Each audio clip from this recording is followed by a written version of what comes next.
We assume the earth is solid rock, dead, inanimate. We drill into it, we blast it with dynamite, and we steal its riches. But what if the earth isn't dead? What if the ground beneath our feet is just skin, and we are the parasites burrowing into it? In 1907, the Monongah mine disaster killed 300 men. History books say it was a methane explosion. They lied. I have the foreman's journal. It wasn't gas that killed them. It was what they woke up.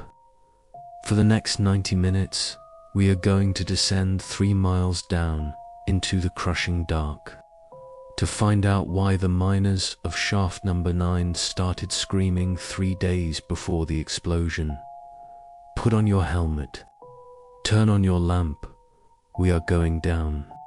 West Virginia, 1907. The Black Creek Mining Company was known for one thing: greed. The owner, Mr. Sterling, wanted to beat the record for the deepest coal shaft in America. He pushed his men to dig past the safety limits, ignoring the geology reports. The town around the mine was a ghost town even when people lived there. Everything was covered in soot. The trees were black. The river ran black. It was a place where hope came to die. The men who worked there were tough immigrants, ex-convicts, men with nothing to lose. But even they were afraid of Shaft 9.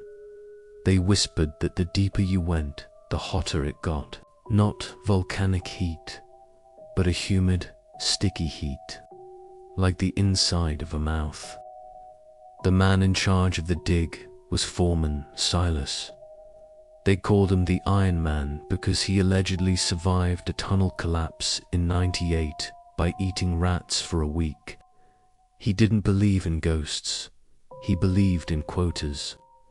On October 12th, Silas noted in his logbook that the drilling team had hit a new layer of rock at 2,000 feet. It wasn't limestone or granite. It was soft, porous, and it was red. When the pickaxes hit it, it didn't chip away. It seemed to absorb the impact. Silas wrote, "The rock feels wrong. It's warm to the touch. And when we strike it, it doesn't sound like stone clashing on stone. It sounds like a wet thud." He ordered the men to keep digging, assuming it was just a clay deposit. That was his first mistake. In the old days, miners used canaries to detect carbon monoxide. If the bird died, you ran. But in Shaft 9, the birds didn't die. They went insane. On the morning of October 14th, the miners noticed the birds were throwing themselves against the bars of their cages. They were chirping frantically, but not a normal song. It was a high-pitched shriek. One miner, a young boy named Jack, tried to cover the cage with a cloth to calm them. When he lifted the cloth, an hour later, the bird had pecked its own eyes out. It was still alive, blind and bleeding, hopping in circles. The animals knew something was coming up the shaft. They were trying to warn the men, but the men just thought it was bad air. Work stopped at noon on Tuesday, not because of a strike, but because of the noise. It started as a low vibration, barely audible. The men thought it was the water pumps, but Silas realized the rhythm was too slow for a machine. It echoed through the rock. The men pressed their ears against the red wall. "It sounds like a heart," one of them whispered. Silas threatened to fire anyone who spoke of it. He claimed it was shifting tectonic plates. But later that night, in the privacy of his office, Silas wrote with a shaking hand, "The mountain is breathing. I can hear it inhaling. And every time it exhales, the tunnels get tighter." The mine wasn't just a hole in the ground anymore. It was reacting to their presence. The tipping point came when they used the steam drill. They were trying to blast through the red layer to get to the coal seam beneath. As the drill bit pierced the wall, a spray of liquid erupted from the hole. It wasn't oil, it wasn't water. It was thick, crimson, and iron-rich. It looked exactly like arterial blood. The drill operator screamed as it sprayed over his face. He claimed it burned, not with heat, but with a stinging sensation, like acid. The liquid didn't soak into the ground. It pooled and coagulated. Silas ordered the sample to be bottled. He told the men it was red iron oxide sludge. But iron oxide doesn't stay warm in a jar for 6 hours. The earth was bleeding, and they had just opened a vein. That night, the sickness spread. It wasn't a virus. It was psychological contagion. The men who had been sprayed by the red fluid were the first to turn. They tossed and turned in their bunks, sweating through their sheets. Their bunkmates reported hearing them whisper in a language that sounded like grinding stones. One man, a veteran named Miller, woke up screaming that the ceiling was coming down. He wasn't afraid of the roof collapsing. He was afraid of the roof eating him.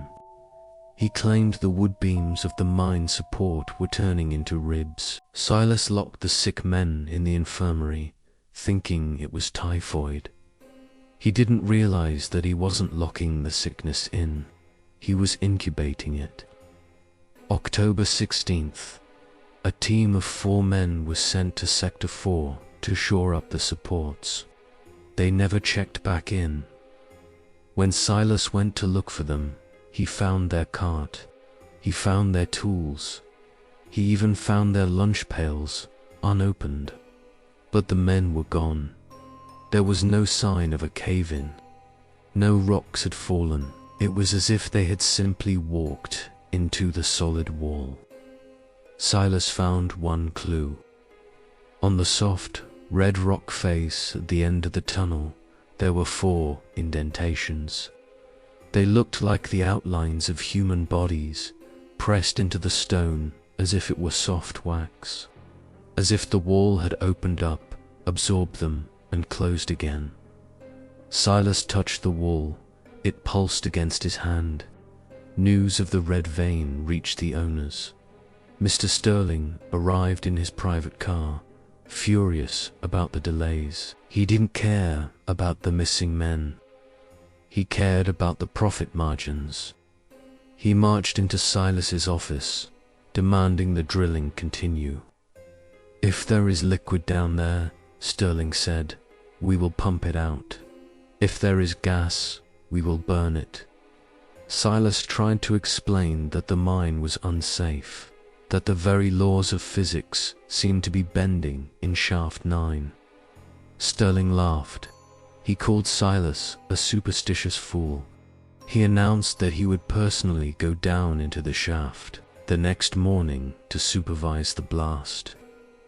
It was a death sentence rooted in arrogance. The mine was hungry, and Sterling had just volunteered to be the main course. The descent into Shaft 9 took 10 full minutes. The elevator cage rattled and groaned.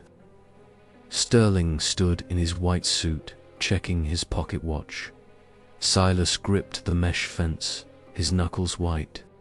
As they passed the 2,000-foot mark, the air changed. It became heavy, smelling of copper and musk. Sterling wrinkled his nose. "What is that smell?" he asked. "It smells like a slaughterhouse."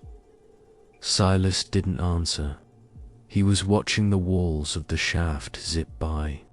They weren't grey rock anymore. They were pulsing with a dull, bioluminescent red glow. The deeper they went, the more the mine looked like the inside of an esophagus. The cage hit the bottom with a heavy thud.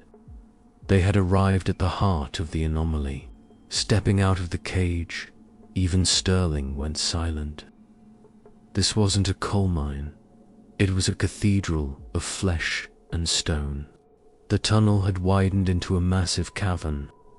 The ceiling was 50 feet high, covered in those throbbing red veins. The floor was soft, spongy, and the heartbeat was deafening here. Thump thump, T-H-U-M-P thump. It vibrated in their chests. Sterling walked forward, mesmerized. He reached out to touch a stalactite that looked suspiciously like a tooth. "It's magnificent," he whispered. Greed had blinded him to the danger. He didn't see a monster. He saw a biological curiosity that could be sold. Silas, however, saw the truth. They hadn't found a cave. They had been swallowed, and the digestive juices were starting to seep from the walls. Standing before the breathing wall, Sterling made his decision. "Blast it," he ordered. Silas froze. "Sir, if we use dynamite here, the shockwave alone could collapse the shaft. And look at it, ... it's moving." Sterling struck Silas with his cane. "I don't pay you to think, Silas. I pay you to dig. That isn't flesh. It's just soft magma. Blast it, or I leave you down here." Reluctantly, Silas called the demolition team. They drilled holes into the throbbing red surface. As the drill bit entered, the wall shuddered violently. A low moan echoed through the cavern, not the sound of shifting rocks, but the sound of something in pain. They set the charges. 5 sticks of dynamite. It was enough to bring down a building. They retreated to the safety of the tunnel and lit the fuse. The fuse burned for 30 seconds. To the men in Shaft 9, it felt like 30 years. They huddled behind the heavy wooden supports, hands over their ears. Only Sterling stood tall, impatiently checking his gold pocket watch. The silence in the mine was absolute, except for that rhythmic thump-thump of the heartbeat. As the flame reached the detonator, the heartbeat stopped. For a split second, the mine held its breath. The miners looked at each other. They knew, instinctively, that they had made a mistake. They weren't mining resources. They were performing surgery with explosives. And the patient was about to wake up. The explosion didn't sound like a bang. It sounded like a scream. A deafening, organic shriek that shattered the eardrums of 3 men instantly. The blast didn't crumble the rock into dust. It tore it open. A geyser of hot, crimson fluid erupted from the wound, spraying the cavern with the force of a fire hose. The shockwave knocked Sterling into the mud. His white suit was instantly soaked in the red slime. It was boiling hot. The cavern shook, not from the blast, but from the reaction. Stalactites fell from the ceiling like teeth. The ground pitched and rolled. This wasn't a cave-in. It was a convulsion. The mountain was writhing in agony. When the smoke and steam cleared, the men looked at what they had done. They hadn't opened a vein of gold. They had created a wound. The wall was torn open, revealing a cavity roughly 10 feet wide. Inside, it wasn't rock. It was layers of wet, glistening tissue, pulsing and contracting. Veins the size of tree trunks pumped fluid through the darkness beyond. Sterling stood up, wiping the slime from his eyes. He walked towards the opening, mesmerized. "Look at it," he whispered.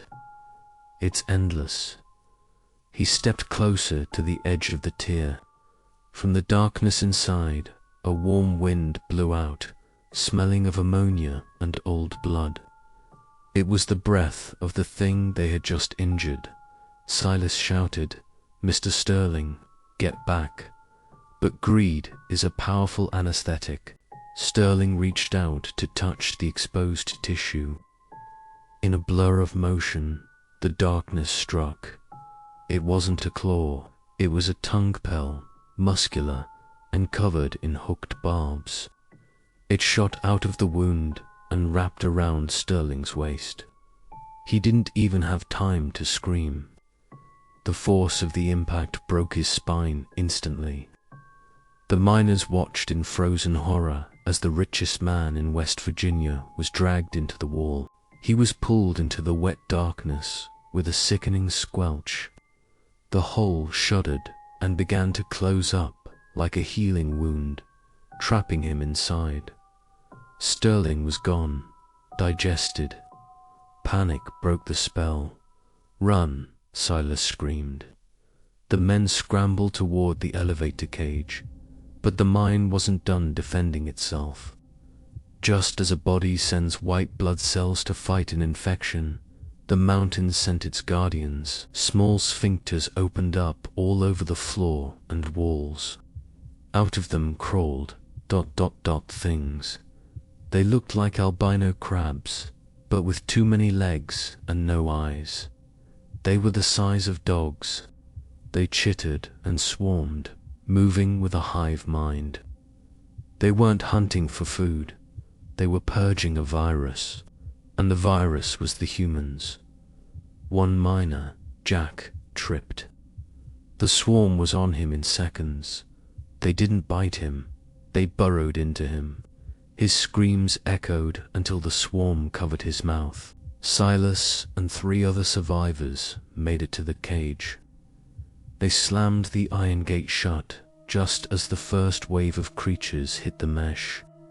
The monsters threw themselves against the wire, their claws sparking on the metal. Silas frantically yanked the signal lever. Clank, clank, clank. Pull us up. He screamed at the ceiling. For a terrifying moment, nothing happened. The cable remained slack.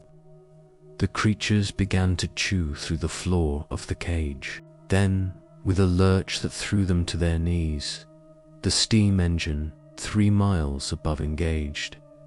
The cage jerked upward. They were leaving the cavern, but as they looked down through the mesh floor, they saw the red glow intensifying. The wound was opening wider. The ascent was usually a slow, steady ride. Today, it was a gauntlet. The shaft itself seemed to be contracting, trying to crush the cage before it escaped. The metal frame shrieked as it scraped against the narrowing rock walls. Silas watched the depth gauge. 2,500 feet. 2,000 feet.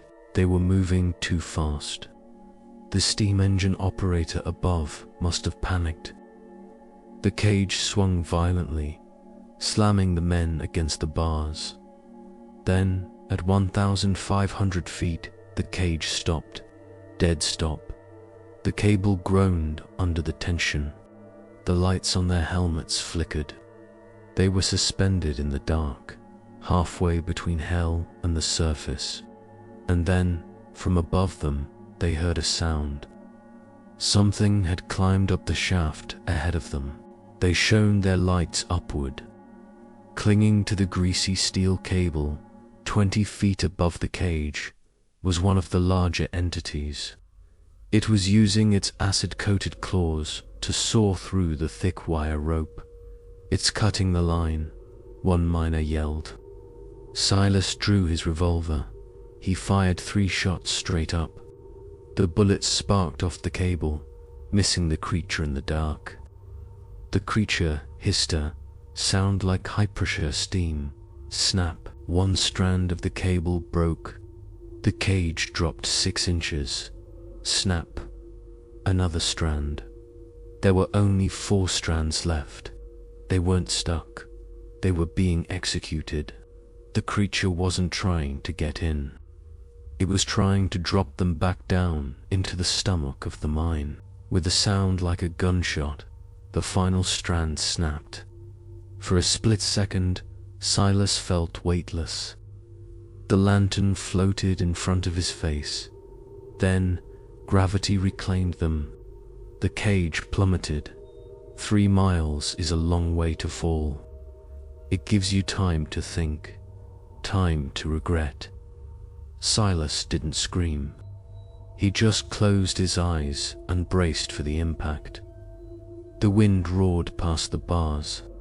They were falling back toward the red glow, back toward the hungry wall, but they didn't hit the bottom. About 500 feet down, the emergency brakes rusty. Neglected iron clamps suddenly engaged. Screech. The cage slammed to a halt, shattering the bones of everyone inside. They were alive, broken, and hanging by a thread, and the swarm was waiting for them. The sudden stop was brutal.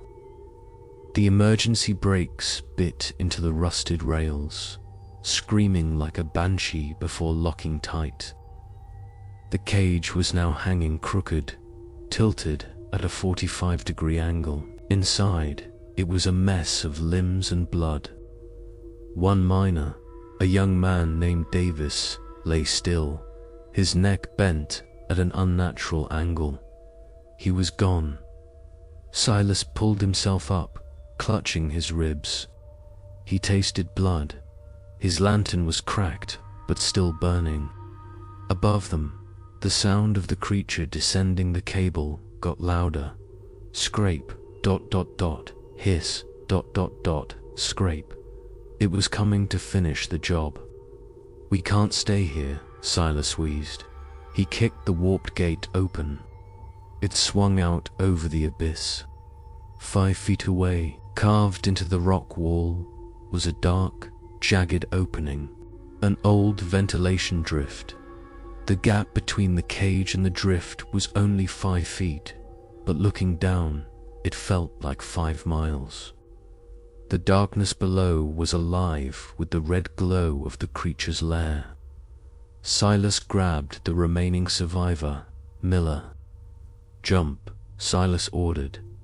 Miller hesitated, staring at the drop. Above them, a claw slashed through the roof of the cage, missing Miller's head by inches. Fear is a great motivator. Miller leaped, crashing onto the rocky ledge of the drift. Silas followed, pushing off the cage with his last ounce of strength. As he landed, the force dislodged the cage's brakes. With a metallic screech, the elevator and the body of Davis plummeted into the dark. Silas and Miller were now alone, trapped in a tunnel that wasn't on any map. They scrambled back from the edge, gasping for air. They were in a narrow tunnel, roughly hewn from the rock. This was shaft for a section of the mine that had been sealed off in the 1880s due to bad air. But looking at the walls, it wasn't air that closed this place. The wooden supports were rotted, covered in thick, sticky white webbing. It looked like mold, but it had tensile strength. Silas touched a support beam, and it crumbled to dust, revealing bone fragments inside. Someone had died here a long time ago. Miller shone his light down the corridor. "Foreman," he whispered, "look at the tracks." The rusty cart tracks on the floor didn't lead to the surface. They led deeper, and something had been dragging heavy objects along them recently. They moved deeper into shaft 4, hoping to find a service ladder. The air here was cold, a stark contrast to the heat of the main shaft, but the silence was worse. About 100 yards in, they found the graffiti. It wasn't painted. It was carved into the stone with desperate, bloody fingernails. "She sleeps. Do not wake her." Below the writing sat a skeleton, clad in the rags of a 19th century miner. He was clutching a silver crucifix so tightly that his finger bones had fused around it. Silas realized then that the red vein wasn't a new discovery. The previous generation had found it too. They had found it realized what it was, and sealed the tunnel to keep it buried. Sterling's greed had undone 50 years of protection. Miller stopped walking. He dropped his lantern.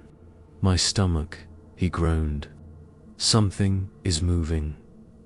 Silas turned to help him, but backed away in horror. Miller's skin was rippling. Beneath the grime and sweat, you could see small, worm-like shapes navigating under his epidermis. He had breathed in the spores during the explosion. The infection wasn't slow, it was accelerating. Miller looked at Silas with pleading eyes. "Cut it out," he begged. "Cut it out of me." He tore open his shirt. His chest was turning translucent, revealing that his ribs were beginning to shift and fuse. He wasn't dying. He was becoming one of them. The mind didn't just kill intruders. It repurposed them into soldiers. Silas had a wife and 2 daughters waiting in the company town. He was a hard man, but he wasn't a killer. Yet, looking at Miller, he knew there was no saving him. Miller's jaw unhinged, revealing rows of needle-like teeth pushing through the gums. A low, chittering sound began to emanate from Miller's throat. The same sound the swarm made. He was calling them. Silas raised his Webley revolver. "I'm sorry, son," he whispered. He fired a single shot. The sound was deafening in the confined space. Miller slumped forward, the transformation halted by death. Silas didn't wait to check the body. The gunshot would draw every creature in the mountain to his location. He started to run. The tunnel opened up into a secondary chamber. Silas skidded to a halt. He had stumbled into the nursery. The walls here were lined with thousands of translucent sacs, glowing with a soft, rhythmic red light. Inside, the sacs were embryos, but they weren't crabs or spiders. They were humanoid. Silas shone his light on one. The thing inside had human hands, but a face devoid of features. These were the missing miners from years ago. The red vein wasn't just a biological organism, it was a womb. It used human DNA to create hybrids, creatures capable of using tools, capable of thinking. This is why the supports were cut. This is why the elevator cable was slashed. They weren't mindless beasts. They were an intelligent species protecting their young. Silas tried to move silently through the nursery, but the ground was slick with amniotic fluid. He slipped, his boots scraping against a rock. The sound echoed. From the shadows at the far end of the chamber, a figure emerged. It stood 8 feet tall. Its skin was pale white, like a cave salamander. It had no eyes, having evolved in total darkness, but its ears were massive bat-like structures. It held a weapon, a spear, fashioned from a sharpened femur bone. This was a guardian. It turned its head, sensing Silas's heartbeat. It let out a shriek that wasn't a noise, but a frequency that made Silas's vision blur. It charged. Silas fired his remaining rounds, but the creature moved with unnatural speed, dodging the bullets like smoke. Silas scrambled through a narrow fissure, barely escaping the guardian's spear. He fell into the main atrium, and there he saw it, the source. It was a creature the size of a cathedral, fused into the bedrock itself. It didn't look like an animal. It looked like a tumor made of godflesh, the red vein they had drilled into. That was just one of its capillaries. This was the heart. It pulsed slowly, sending waves of heat and red light through the entire mountain. It was ancient, perhaps older than the dinosaurs, It was sleeping, but the explosion had stirred it. Silas realized that the entire mining operation, the town, the railroad, the people were just ants walking on the skin of a sleeping leviathan. And now, the leviathan was scratching the itch. The queen let out a low rumble that shook the teeth in Silas's skull. The swarm was closing in from behind. He was trapped between a god and its army. But then, he felt it. A draft, fresh, cold air. He looked up. High above the queen's chamber was a natural chimney, a volcanic vent that led toward the surface. It was narrow, jagged, and steep, but it was a way out. Silas didn't look back at the pulsing horror. He holstered his empty gun and began to climb. His gloves were torn, his fingers bleeding, but he climbed. Behind him, the guardian entered the chamber, screaming in rage. The chase was on. It was a race between a man's will to live and the mountain's will to consume him. The chimney was not designed for human passage. It was a volcanic vent, jagged and twisting like a broken spine. Silas had to wedge his back against one wall and his feet against the other to shimmy up. Every inch was a battle. The rock was slick with the same red slime that bled from the queen below. It coated his clothes, soaking into his skin. The heat was unbearable, rising from the chamber like a blast furnace. Silas couldn't look down. He focused on the rhythm. Push, scrape, breathe. Push, scrape, breathe. But his chest was tightening. The air in the vent was thin, filled with sulfur.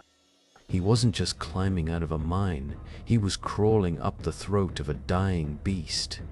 Sound traveled strangely in a tube.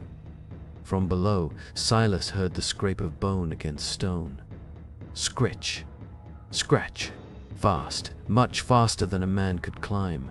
He risked a glance between his boots. 50 feet down in the gloom, he saw the pale shape of the guardian.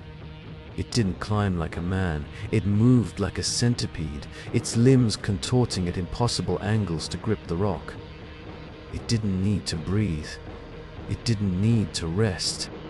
It let out a hiss that echoed up the shaft, chilling Silas to the marrow. The creature was closing the distance. Silas scrambled faster, tearing his fingernails on the sharp slate. He wasn't climbing for freedom anymore. He was climbing to not be eaten alive. Oxygen deprivation is a cruel trickster. As Silas reached the 300-foot mark, his brain began to misfire. He looked at the jagged wall inches from his nose. The rock seemed to soften. It took the shape of a face. Miller's face. The man he had shot 10 minutes ago. The stone lips moved.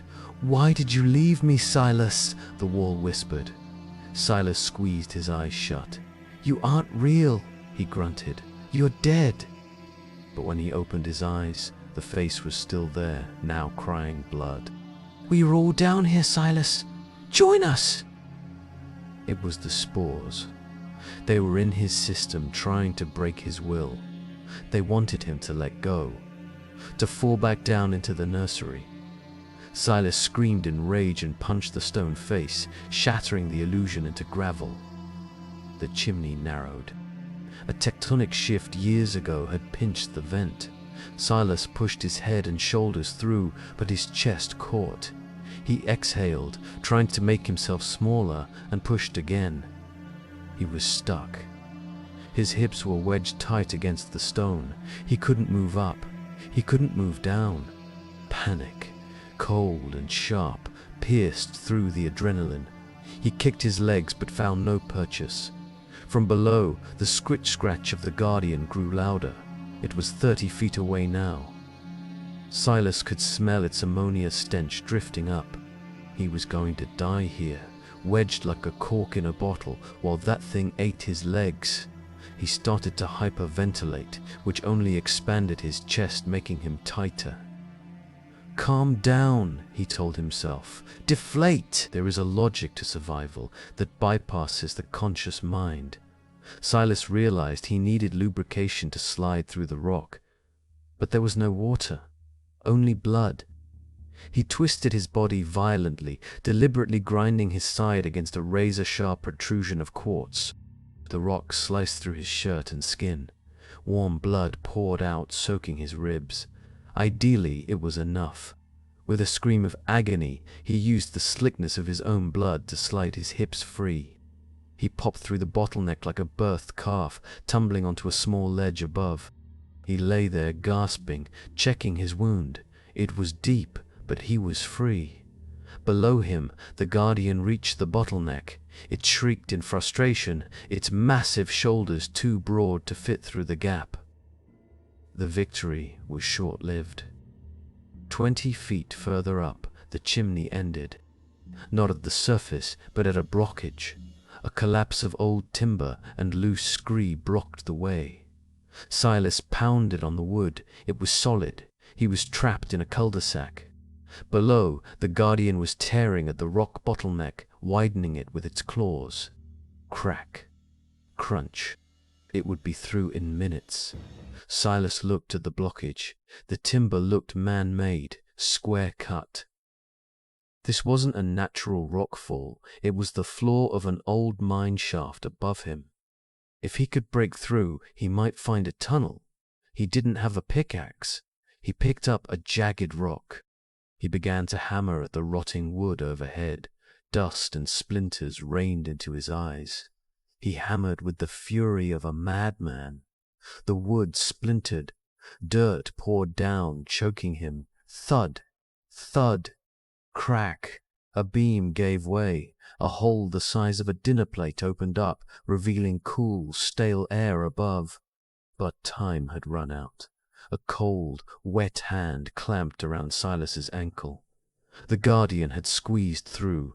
It yanked him down with terrifying strength. Silas screamed, clinging to the wooden beam above him.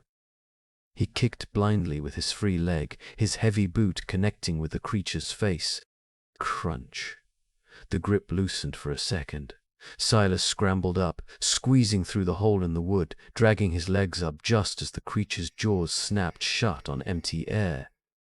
Silas rolled onto the floor of the upper chamber, kicking a heavy rock over the hole to block the Guardian. He collapsed, waiting for his heart to explode. When he finally raised his lantern, he realized he wasn't in a mine shaft. He was in a catacomb. The room was lined with skulls, thousands of them, stacked in neat, geometric patterns. This wasn't the work of the Black Creek Mining Company. This was older. Maybe Native American, maybe something else. The skulls were elongated, slightly deformed. This was a place of worship. The people who lived on this land centuries ago knew about the God below. They didn't mine it, they sacrificed to it. And these bones were the leftovers. Silas had climbed out of the frying pan and into the altar. On the far wall, painted in red ochre, was a mural. Even in his exhausted state, Silas understood the story it told. It showed men digging into the earth. It showed the red veins. And it showed the destruction that followed. The mural depicted the mountain opening up and swallowing entire villages. It was a warning that had been ignored for generations. Silas realized that Sterling wasn't the first greedy man to dig here. This cycle had happened before. Every few centuries, humans forget. They dig, and they feed the queen. Silas staggered to his feet. He saw a draft of air moving the dust. A tunnel led upwards, paved with smooth stones. This was the exit path used by the ancient priests. He began to run. He hadn't gone 50 feet when the floor began to tremble. Not the rhythmic heartbeat from before, but a violent shaking. The queen below was angry. Cracks appeared in the ancient stone floor. Red light, bright and searing, shot up through the fissures. The Guardian hadn't stopped. It was just finding another way around. But worse, the queen itself was shifting. The mountain was waking up fully. The tunnel ahead began to collapse. Silas threw himself forward, sliding under a falling lintel just as the catacomb behind him imploded, swallowed by the earth. He was now cut off from the path below. There was only one way up towards the surface, but he could hear the skittering of thousands of legs in the walls. The swarm was racing him to the top. The climb took the last of his strength. Silas clawed at the roof of the tunnel until his fingers met soft soil. With a heave, he burst through the surface, gasping for air. He rolled onto the forest floor, vomiting black bile. The air was cold and sweet. He was alive. He was out. He lay there for a minute, staring up at the moon through the skeletal branches of the pines. But something was wrong. The forest was silent. No crickets, no owls. The only sound was the distant rhythmic thumping coming from deep beneath the earth. The queen's heartbeat was so strong now that it could be felt through the tree roots. Silas stood up, swaying. He had to get to the town. He had to warn his family. He scrambled up the ridge overlooking Black Creek. He expected to see the gas lamps of the main street, the smoke from the ironworks. He expected life. Instead, he looked down on an acropolis. The town was pitch black. Not a single light burned in any window. A thick, low-lying fog tinged with red carpeted the streets. It looked like the town had been drowned. The massive smokestacks of the processing plant were silent. The only movement was the ash falling from the sky like gray snow. It wasn't coal dust. It was volcanic ash from the vents opening up all over the valley. Silas felt a chill that had nothing to do with the cold. "Mary!" he whispered, saying his wife's name. He started running down the hill. He entered the town from the east road. The silence was heavy, broken only by the crunch of his boots on broken glass. The general store's window was smashed inward. Cans of food littered the sidewalk. It looked like a riot had passed through, or a panic. But there were no bodies, no blood, just abandonment. He passed the saloon. The door swung gently in the breeze. Squeak! Squeak! Squeak! Silas drew his empty revolver, holding it like a talisman. He shouted, "Is anyone here?" His voice echoed flatly, absorbed by the fog. Then he saw it. On the side of the bank building, the red fungus was growing. It had climbed up from the drains, pulsing on the brickwork. The infection hadn't just stayed in the mine. The town was the mine now. In the middle of the intersection, Silas stopped. There was a figure standing in the fog. "Hey!" Silas called out. The man didn't move. Silas approached slowly. It wasn't a man, it was a statue. Gray, porous, and hard as rock. But the details were too perfect. The terrified eyes, the mouth open in a scream, the hands raised to protect the face. Silas touched the cheek. It was warm. He realized with sickening clarity that this was a manor. Henderson, the baker, he hadn't been carved, he had been calcified. Whatever gas had leaked from the mine, it had turned the residents into living stone, freezing them in their final moment of terror. And Henderson was looking directly at the church. "Oh!" Silas sprinted the last 2 blocks to his small wooden cabin. He kicked the door open, screaming his wife's name. "Mary! Sarah!" Silence answered him. The house was undisturbed. Dinner was set on the table.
They were closed, and looking closer, Silas saw the planks.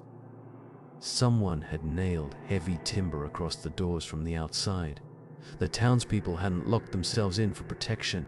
Someone or something had trapped them inside. The wood was scratched from the inside, deep gouges where people had tried to claw their way out. But the scratching had stopped. Now there was only the chanting. Silas jammed his pickaxe behind the board and heaved. The old wood splintered with a loud crack. The chanting inside stopped instantly. Silence returned. Silas pried the door open just enough to squeeze through. Silas stepped into the narthex. The air was hot and humid, smelling of copper. The red light came from the altar where the floor had been broken open. The pews were full. The entire town was here. Men, women, children. They sat perfectly upright facing the front. "Mary?" Silas whispered. No one moved. He walked down the aisle, his heart hammering against his ribs. He grabbed the shoulder of the man in the last row, Mr. Miller's brother. "Wake up!" Silas hissed. The man turned his head slowly. His eyes were gone. In their place were smooth patches of skin. He smiled, and his teeth were black. "She is awake, Silas," the man said. "Isn't it beautiful?" They weren't statues, they were drones. The hive mind had taken them all. Silas stumbled back, looking towards the altar. Father John was there, but he wasn't preaching the Bible anymore. The priest had fused with the pulpit. His robes had melted into his skin, and thick red tendrils grew from his back, snake-like, diving into the glowing hole in the floor. He was feeding the congregation's energy directly to the queen below. Father John looked at Silas. His face was stretched, beatific and terrified at the same time. "You are late, Silas," the priest boomed, his voice distorted. "The communion is almost over. Take your seat." Silas saw his wife and daughters in the front row. They were swaying, their eyes rolled back in their heads. They were alive, but they weren't there. Silas grabbed Mary's arm, trying to pull her up. She was heavy, rooted to the spot like a tree. "We have to go!" he screamed. Then he looked up at the windows. He realized why the light was red. It wasn't stained glass. The church was covered. The massive creature from the mine hadn't just stayed underground. It had grown up through the hill, wrapping the entire building in its flesh. They were inside its stomach. The barred doors weren't to keep them in. They were the last futile attempt of the sane to keep the monster out before it swallowed the building whole. Silas wasn't rescuing them. He had just walked into the digestion chamber. The floor began to soften, turning into acid. The final digestion had begun. Silas pulled Mary into his arms, weeping. "We are leaving," he sobbed. "I'm getting you out." For a moment, she rested her head on his chest. It felt like the old days. Then she spoke. "Why leave, Silas? It is warm here." She pulled back. Her eyes were still rolled back, white as marble. She opened her mouth to kiss him, but her jaw didn't stop opening. It unhinged with a wet pop. Inside her throat there was no tongue, just a writhing mass of black feelers. She wasn't Mary anymore. She was a puppet, and the queen was pulling the strings. She lunged at him, trying to bite his throat. Silas shoved her back, falling into the aisle. The realization hit him harder than a bullet. His family died hours ago. When Silas pushed Mary, the connection snapped. The entire church went silent. Then, as one organism, 300 people stood up. The wooden pews creaked under their weight. They turned to face him. "Mr. Henderson, the baker. Mrs. Higgins, the teacher." His own daughters. They all wore the same blank expression. The priest at the altar pointed a fused, mutated finger at Silas. "Intruder!" the priest boomed. "Absorb him!" The congregation began to move. They didn't run, they shambled, climbing over the pews, blocking the exit. They were a wall of flesh, closing in to add Silas's biomass to the collective. Silas backed up towards the heavy iron candelabra standing near the entrance. It was full of burning kerosene lamps. "There is a breaking point in every man's soul." Silas looked at the monsters wearing the faces of his loved ones. He knew he couldn't save them, but he could save their dignity. He could stop them from becoming fuel for the thing beneath the mountain. "I love you, Mary," he whispered. "Forgive me."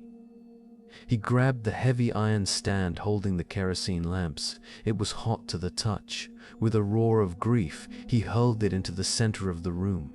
The lamps shattered on the wooden pews. The oil splashed across the floor, dousing the front row of the congregation. The flame caught instantly. But this wasn't just wood burning. The flesh covering the walls was flammable. The church screamed. The fire didn't behave like normal fire. It fed on the organic matter lining the walls. The church, the stomach of the beast, began to convulse. The walls blistered and popped, spraying boiling hot blood onto the flames, which only made them burn hotter. The congregation didn't scream in pain. They screamed in the Queen's voice, a collective, low-frequency shriek of anger. Silas watched as the fire consumed the altar. The priest thrashed, the tentacles on his back severed by the heat. The ceiling began to drip. It was melting. Silas turned to the heavy oak doors. He had to get out before the digestion chamber collapsed on top of him. He grabbed his pickaxe and swung it at the burning timber blocking his path. The heat was searing the hair off his arms. Whack! Whack! Crack! The charred wood gave way. Silas threw his shoulder against the door and tumbled out into the night mist. He rolled down the stone steps, coughing up smoke. He looked back. The church wasn't just burning, it was dying. The steeple twisted like a spinal cord in a spasm. The windows shattered, spewing fire like vomit. From deep underground, a massive tremor shook the hill. The Queen was feeling the burn. The fire in the church was sending a shockwave of pain down the neural network, straight to the heart of the mine. Silas didn't wait to watch it fall. He scrambled to his feet and ran towards the tree line. The fire was infectious. The red veins that connected the church to the rest of the town acted like a fuse. As Silas ran, he saw the ground ignite. Lines of fire raced through the soil, traveling along the fungal network. One by one, the houses in the valley burst into flames. The bank, the saloon, his own home, they all ignited simultaneously. It was a chain reaction. The organism that had swallowed the town was being cauterized. The fog turned from gray to orange. The sound was deafening, the roaring of fire mixed with the screeching of the earth. Black Creek wasn't being destroyed by an accident, it was being sterilized, and Silas was the only witness left to see it burn. The only way out of the valley was the old mill bridge. Silas's boots pounded on the rotting planks. Behind him, the ground itself was heaving. The Queen, in her death throes, or perhaps just her anger, was causing a localized earthquake. The supports of the bridge groaned. Silas didn't look back. He sprinted. As he reached the midpoint, the town side of the bridge collapsed, sliding into the boiling river below. Silas leaped for the far bank, his fingers digging into the mud. He pulled himself up just as the rest of the structure fell away. He was now on the other side of the river. He crawled into the brush, putting the water between him and hell. He walked for miles until his legs gave out. He collapsed on a ridge, safe distance away. He turned to look back at Black Creek one last time. The valley was a lake of fire. The church on the hill had collapsed into the mine shaft, taking the fire down into the deep tunnels. A column of black smoke rose thousands of feet into the air, blotting out the stars. To Silas's eyes, the smoke looked like a face. Mary's face, twisting in agony, then dissipating into the wind. He lay there in the dirt, covered in soot and blood, and cried until he had no voice left. He had won. He had survived. But he had lost everything that made survival worth it. The sun rose gray that morning. The fire had burned itself out, leaving only a smoldering scar on the landscape. The screaming had stopped. The heartbeat had stopped. Silas woke up shivering. He was covered in a layer of gray ash. He looked like a statue, like the baker he had seen in the street. For a moment, he thought he was dead. He wished he was. But then he heard a sound. A real sound, a crow cawing in a pine tree. Life had returned to the perimeter. The monster had retreated back into the deep, wounded, but likely not dead. Silas stood up, his joints locking with pain, and began the long walk to the nearest police station in the next county. Silas walked into the sheriff's office in Clarksburg at noon. He looked like a demon rising from the pit. He told them everything. The red veins, the queen, the church that ate people. The sheriff listened, smoked his cigarette, and then arrested Silas for arson. They said he had snapped. They said the gas fumes in the mine had caused a hysterical episode. The official investigation concluded that a methane explosion caused the fire, which spread to the town due to dry conditions. They found no evidence of monsters. No evidence of a queen, just charred bones. Silas was committed to the state asylum for the criminally insane. He spent the rest of his life in a padded room, screaming that the fire didn't kill it, it only made it sleep. Following Silas's arrest, the Black Creek site was condemned. But they didn't just close the mine, they erased it. In 1908, the U.S. Army Corps of Engineers arrived. They poured 20,000 tons of concrete directly into Shaft 9. The official report stated it was to contain toxic coal fires. But look closely at the declassified supply manifest. They didn't just pour concrete. They mixed it with salt and iron filings, ancient wards against the supernatural. They capped the vent, bulldozed the ruins of the town, and planted a dense forest over the scorch marks. On maps, Black Creek ceased to exist. It became a blank spot in the West Virginia wilderness, labeled simply as Sector 44, Ecological Hazard Zone. For a century, the forest grew back. But it grew back wrong. Local hunters avoid Sector 44. They tell stories of deer with two heads and trees that bleed red sap when cut.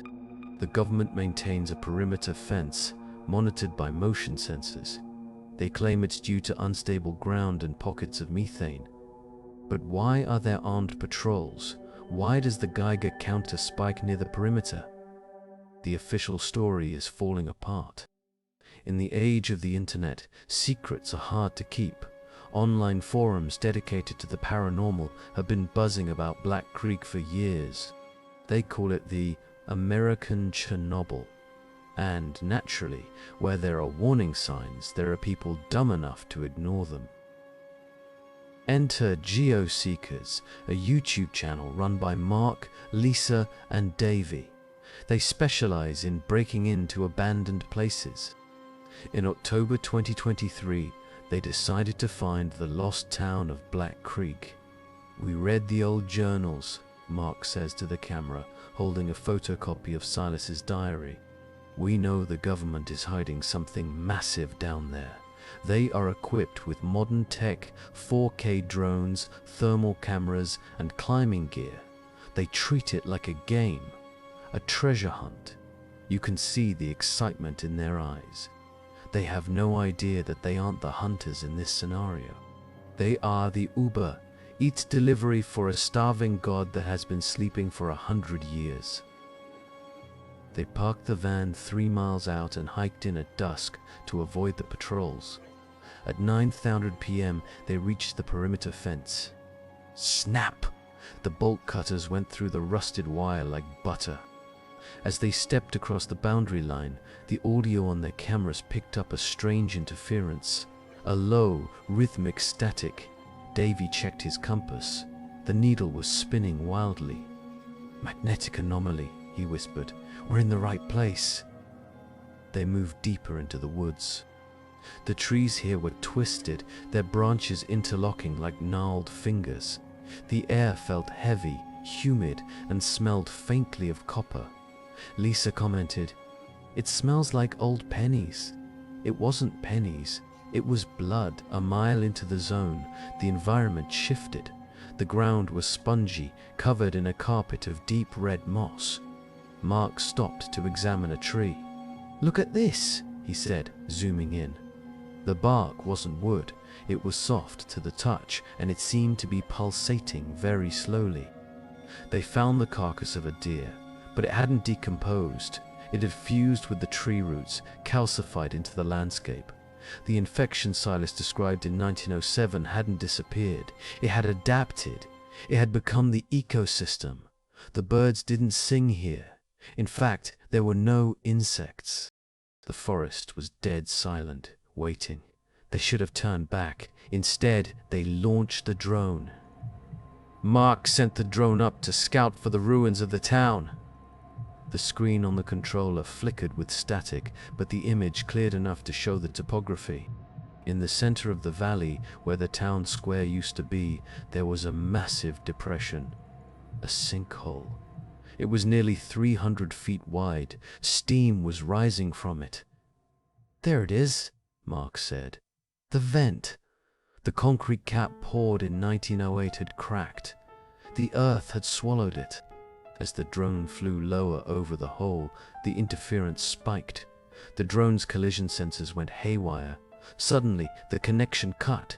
The drone didn't crash, it was pulled down. Mark stared at the black screen. "Something jammed the signal," he muttered. They proceeded on foot to the coordinates. The town of Black Creek was gone, but its bones remained. Concrete foundations poked out of the red moss like tombstones. They found the remains of the bankfold, blown open and empty. They found a rusted tricycle half buried in the dirt. Lisa aimed her thermal camera at the ruins. "Guys," she whispered, "look at the heat signatures." The stones were cold, blue on the screen, but underneath the ground there was a massive heat source. The entire valley floor was registering at 90 degrees Fahrenheit. It was winter. The ground shouldn't be hot. "It's like a heated floor," Davy joked nervously. He didn't know he was standing on the roof of an oven. They reached the sinkhole. It was jagged, raw, and terrifyingly deep. The concrete cap from 1908 had collapsed inward, creating a ramp of debris leading down into the darkness. A steady updraft of warm, wet air blew from the hole. It smelled of sulfur and something sweet, like rotting flowers. "This is it," Mark said, adjusting his GoPro. The entry point. They found old climbing anchors bolted into the rock near the edge. Someone had been here before them, maybe the government, maybe other explorers who never came back. Mark secured their ropes to a sturdy oak tree. "We go down, we find the old mine entrance, we get the footage, we get out." It sounded simple. Hubris always does. The descent was 200 feet just to hit the debris pile. As they rappelled down, the daylight faded into a circle of gray sky above. Then darkness took over. Their powerful LED lights cut through the gloom. The walls of the sinkhole shifted from soil to limestone, and then to that familiar, ominous red rock. Lisa's camera picked up movement in the cracks. "Did you see that?" she asked over the radio. Something scurried into the wall. Mark dismissed it as bats. They touched down on the debris pile, a mountain of broken concrete and twisted rebar. They were now standing in the lobby of the underworld. and the silence was broken by a sound they recognized from the history books. Thump, thump, thump. At the bottom of the sinkhole, they found it. The entrance to Shaft 9. The concrete plug had failed. The tunnel gaped open like a screaming mouth, 12 feet wide. The red veins on the walls here were vibrant, glowing with a bioluminescent pulse. The heat was oppressive. Mark checked the Geiger counter. It was clicking rapidly, but not for radiation. It was picking up massive electromagnetic interference. "The cameras are glitching," Davy said, tapping his screen. "We should go back." Mark shook his head. "We are the first people to see this in a century. We are pressing on." They stepped over the rubble and entered the tunnel. Behind them, the rope swayed gently, as if something had just grabbed it. About 1,000 feet down the incline, they found the first relic. It was the elevator cage from 1907. The metal was twisted like taffy, evidence of the violent impact. Inside the wreckage, Mark found remains. Not just bones, but clothes. A rotted white suit. "This must be Sterling," Mark whispered, filming the skull. But something was wrong. The bones weren't scattered. They were fused to the metal floor by the red fungus. It looked like the fungus had digested the body and then used the bones as a trellis to grow. Davy touched the cage bars. "It's warm," he said. The heat wasn't geothermal. It was biological body heat, radiating from the metal itself. As they moved deeper, Lisa noticed the walls were changing. The red veins weren't just rock anymore. They were covered in a thick, carpet-like moss. She zoomed in with her macro lens. The moss was moving. Tiny cilia waved in the air, filtering oxygen. "It's breathing," she said, her voice trembling. This wasn't just a monster in a cave, it was a complete, closed ecosystem. The explosion in 1907 didn't kill it, it accelerated its evolution. They saw insects, pale, translucent beetles harvesting the fungus. The mine had become a living intestine, and they were walking deeper into the gut. Mark checked the air quality monitor. Oxygen levels were strangely high. The mine was generating its own atmosphere. At 10,005 p.m., their technology began to rebel. First, the GPS failed, unable to find a satellite through the rock. Then, the digital cameras started artifacting.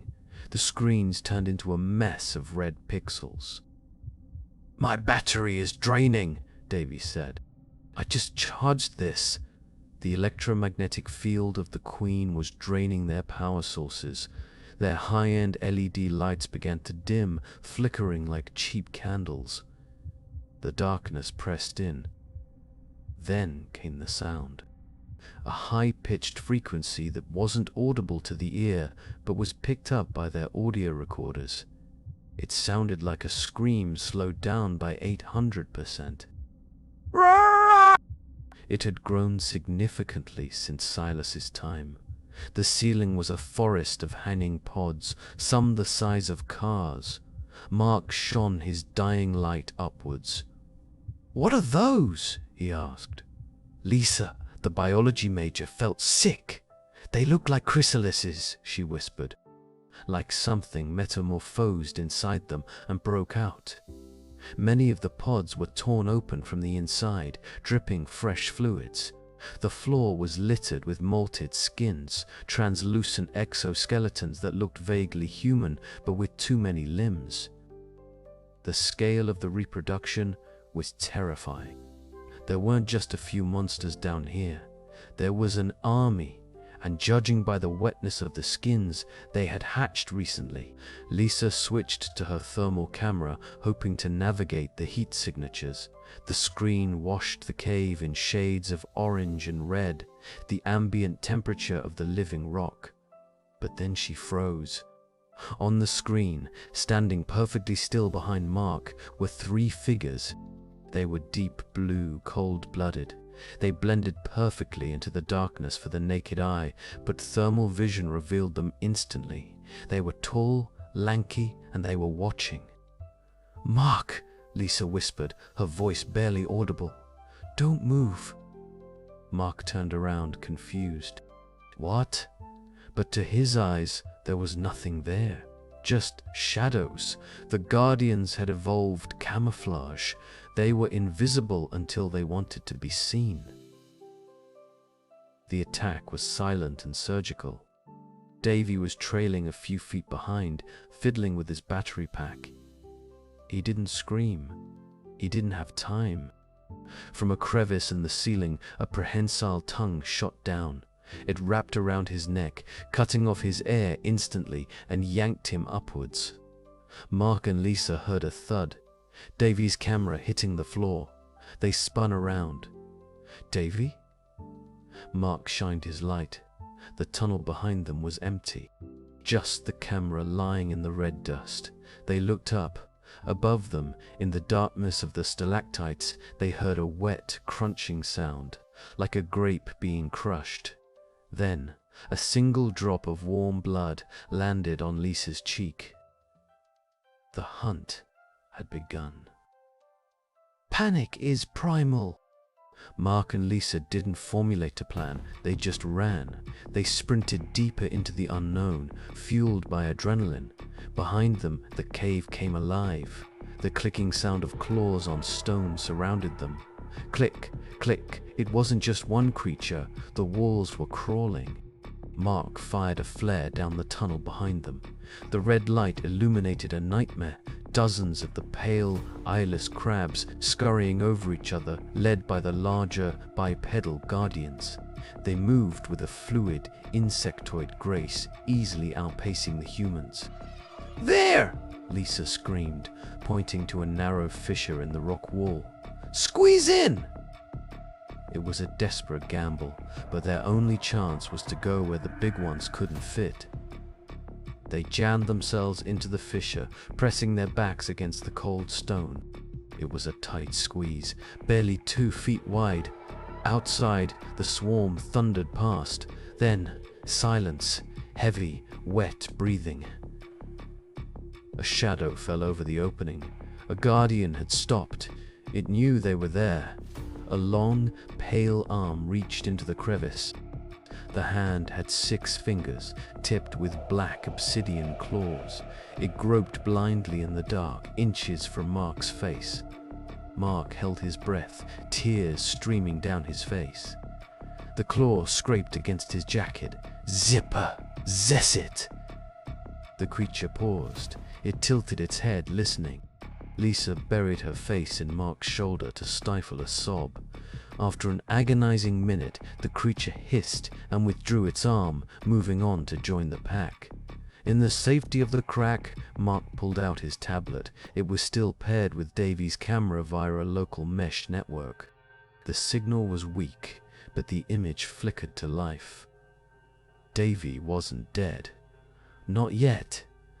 The camera, likely stuck to his chest rig, showed an inverted view. He was hanging upside down, wrapped in the white sticky webbing. He was in a larder. Around him were other wrapped shapes, some old, desiccated, others fresh. Davy was conscious, gagged by the web, eyes darting wildly. Then, a shadow moved across the lens. A smaller creature crawled onto Davy's chest and extended a proboscis. The feed cut to static. Mark dropped the tablet. They couldn't save him. They were witnessing a feeding ritual. Suddenly, the ground beneath them lurched. Thump! A pause. Thump! The heartbeat was back, but this time it was faster, angrier. The queen had sensed the intruders. She sensed the fresh meat.